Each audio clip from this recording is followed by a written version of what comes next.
ரெண்டு பேர் அடிச்சுக்கிறாங்க. படைக்கிறவனும் காக்கிறவனும் அடிச்சுக்கிறான். அதை உயர்த்தி காட்டுறா சிவன். அதுதான் திருவண்ணாமலை. திருவண்ணாமலையை நினைத்தாலே முக்தி தரும் சலங்குறான். அங்க பிச்சைக்காரன் முதற்கொண்டு மொள்ளமாரி முதற்கொண்டு கஞ்சா அடிக்கிறவன் தண்ணி போடுறோம் சாமியார் குஜராத் பொருள் சுத்தம் நிறைய பேர் இருக்கான். எல்லாருமா முக்தி அடைஞ்சுவான்? நிச்சயமா முடியாது. திருப்பதியில் இருக்க சாமியை போடுற உண்டியல் பூரா அவர் வாங்கிய திருப்பதி வந்து குபேரத்தை வாங்கிய கடன் வாங்குறதுக்காக போகுது. அளவில் மங்கை கோச்சிட்டு வந்து கீழே உட்காந்துருக்கா. முதல் சம்சாரம் காரணம் அவன் கோச்சிட்டு போயிட்டா. ஏற்கனவே திருப்பதியில் நெஞ்சில் எட்டு வச்சனாலும் கோச்சிட்டு போயிட்டான். இது கீழே வந்து அவதாரம் மனித அவதாரமா எடுத்து பத்மாவதி தாயார் கல்யாணம் பண்றாங்க. இதெல்லாம் நான் ஒரு குடும்பத்துக்கு ஒத்து வராது. கதைகளை கேட்டீங்கன்னா அதே மாதிரி திருச்சி ரங்கநாதர் வைணவ சனத்திலே முதல் ஸ்தானம். ஒரு மாசம் நுங்கிக்கிட்டு இருக்காரு. நீங்க அங்க இருந்து பார்த்தா தெரியும். நுங்கி அன்னைக்கு வந்து ரொட்டியும் பாலும் அவங்களுக்கு கொடுப்பாங்க. ரொட்டியும் பாலும் கொடுப்பாங்க. என்னன்னு கேட்டீங்கன்னா உரையூர் இருக்க துருந்த நாச்சியார் வீட்டுக்கு போயிட்டு வருவாங்க. அந்த வீட்டுக்கார போனா நம்ம எழுதுகிறது இல்லை. சாமி ஒவ்வொரு வீட்டுக்கும் போகும். ஏன்னா அந்த காலத்துல கிருஷ்ணருக்கு 16,000 மண்டாட்டி ராதை. கிருஷ்ண ராதை நீங்க கேள்விப்பட்டிருப்பீங்க. ராதை வந்து கிருஷ்ணரை விட கிட்டத்தட்ட 5-6 வருடங்கள் மூத்தவர். ஏற்க அவருக்கு கிருஷ்ணரோட கல்யாணம் ஆகலை. கிருஷ்ணர் ராதைங்கிறது பாமாவுக்குரிய கல்யாணம் பண்ணார். ராதையை கல்யாணம் பண்ணல அவரு. ராதை என்பது வேறொருத்தருடைய மனைவி. பிறகு வேறொருத்தர் கல்யாணம் பண்ணிடுவா. மறுபடியும் அந்த பிரியாம நோக்கத்துல கிருஷ்ணரை நினைச்சிட்டு இருப்பா. இதுதான் கதையில வருது. சாமியெல்லாம் இப்படி பண்ணுமா? முதல் யோசனை பண்ணி பாருங்க. சாமியே இப்படி செய்யுமா? அப்ப நம்ம வளரக்கூடிய சாமிகள் பூரா வேறு. நாம போய் மனசை பக்குவப்படுத்தணும். ஒரு அமைதியான சூழ்நிலை கிடைக்கணும். அதனால அங்க போய் உட்காரணும். பார்க்கடலை கலைஞர் யாரு?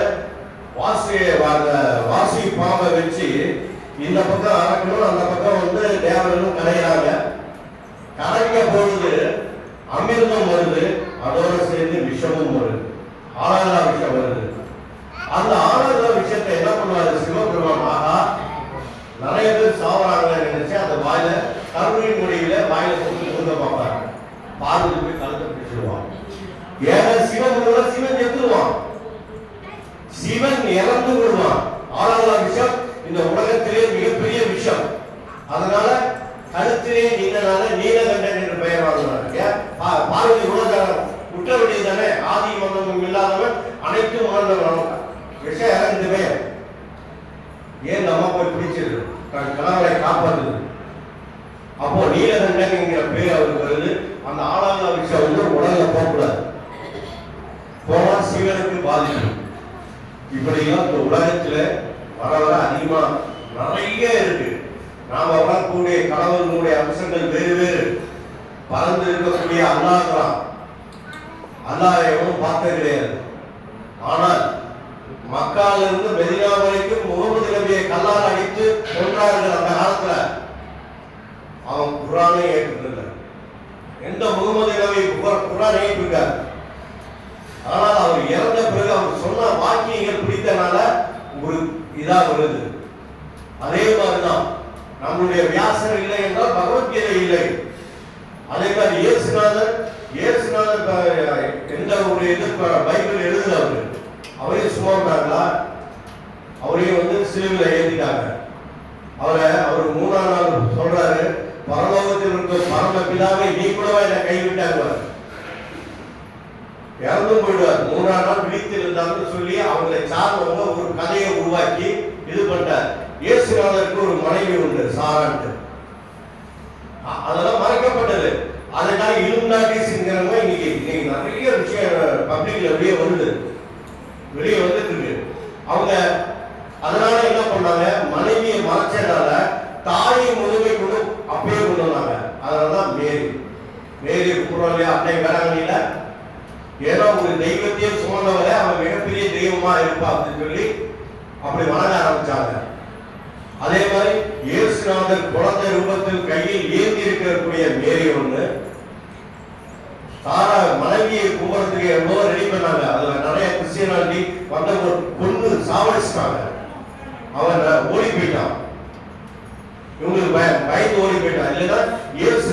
மனைவியும் ஒரு கணவனா இருக்கு. எப்படி நம்மளுக்கு சிவனோ சிவனுடைய மனைவி எப்படியோ, ஆனா முகமது நபி அப்படி சொல்ல முடியல. ஏன்னா அவருக்கு ஒரு சம்சாரம் இல்லை, அவருக்கு 10 சம்சாரம், 10 சம்சாரத்துக்கு மேல. அதனால அது சொல்ல முடியல. யாரார் மதத்தை உருவாக்கி இருக்காங்க, யாரார் எப்படி எப்படி வளர்ந்துருக்கும். ஐயா சொன்ன மாதிரி பாத்ரூம்ல நீ முக்கினாலும் வரும், உனக்கு பதிலாக உங்க மனைவி முக்கினாலும் உங்க அம்மா முக்கினாலும் வராதான்னாங்க.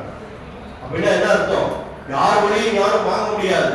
இவர்களை தவிர நம்ம அம்மா பாசமா இருக்கன்னு சொல்லி நம்மளுடைய வயிற்றுல இருக்கிற கேன்சரை கொடுத்துட முடியுமா? இல்ல பசின்னு சொல்லி அம்மா சாப்பிட முடியுமா? முடியாது. தாயும் பிள்ளையாக இருந்தாலும் வாயு பயிர் வேறதான், அதை நல்லா வச்சுங்க. அதனால உங்க கடமையிலிருந்து தவறாதீங்க. உங்கள் தாய், உங்கள் பிள்ளை, உங்கள் மனைவி, உங்கள் வீடு, உங்கள் கடமையை என்னைக்குமே அது பிராணம் வாழ்ந்து பாருங்க. ஏன் குடும்பத்துல பிரச்சனைகள் வருது? எதிர்பார்ப்பு செய்வதுனா நீங்க ஒரு பொறுமையை நிதானத்துடன் கடைபிடிச்சு பாருங்க, சண்டை செஞ்சவே வராது. நம்ம பிடிக்காத காரியத்தை தான் கணவன் சொன்னாங்க, அப்பா சொன்னாங்க, இவங்க ஏற்று பேசுறதுனால அது தவறுதலா போகுது. இன்று நான் நல்லவன், நாளை கெட்டவன், இன்று கெட்டவன், நாளைக்கு நல்லவன். உலகம் இரவு பகல் தான் எல்லாமே மாறிதான் வரும். யார் நல்லவர் யார் கெட்டவர்கள் என்று இந்த மனசாட்சி தொட்டு பார்த்தா எவ்வளவுமே நல்லவனா இருக்க மாட்டான். 90% குற்றவாளியா தான் இருப்பாங்க. ஆனா இருந்தாலும் சரி, பெண்ணா இருந்தாலும் சரி, எண்ணங்கள் அளவாயும். கல்லானாலும் கணவன், புல்லானாலும் புருஷன், எண்ணங்கள் தருமாறும். கணவனும் சரி புருஷனும் சரி. எப்படி இவருக்கு பரசுராமர் அம்மாவே கொலை சொல்றாரு. எதனால? கணவனை உண்மையா நேசிச்சாலும் ஒரு காந்தவன் மேல